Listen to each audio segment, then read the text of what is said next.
बप्पा रावल की वंश परंपरा में जन्मे मध्यकालीन इतिहास के उस सोरे शिखर एकलिंगनाथ दीवान महाराणा सांगा का देश के सबसे बड़ी पंचायत में अपमान हो जाता है और इसके प्रत्युत्तर में केवल खाना पूर्ति होती है। तब यह सोचने का विषय है कि भारत को राणा सांगा के बारे में बताने में हमसे कहां चूक हुई। शायद हम यह बताने में चूक गए कि जिस इब्राहिम लोदी को राणा सांगा ने खतौली और धौलपुर 2 युद्धों में पराजित कर उसके प्रभुत्व को नष्ट किया, कम से कम उस इब्राहिम लोदी के लिए तो राणा सांगा बाबर को निमंत्रण नहीं दे सकते।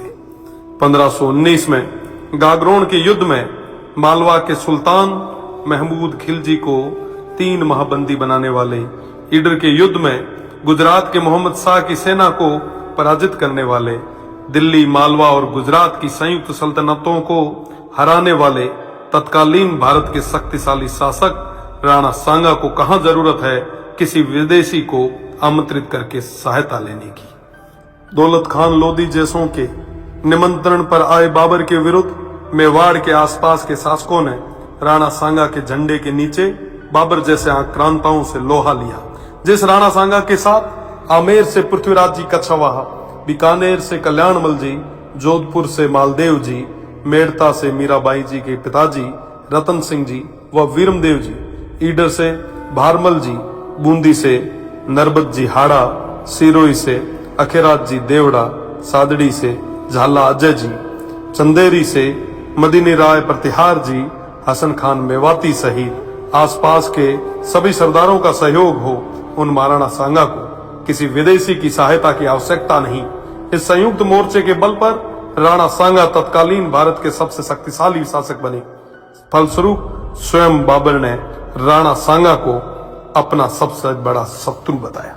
राणा सांगा ने इस संयुक्त मोर्चे के बल पर बाबर को बयाना के युद्ध में पराजित किया और बाबर की सेना को भागना पड़ा।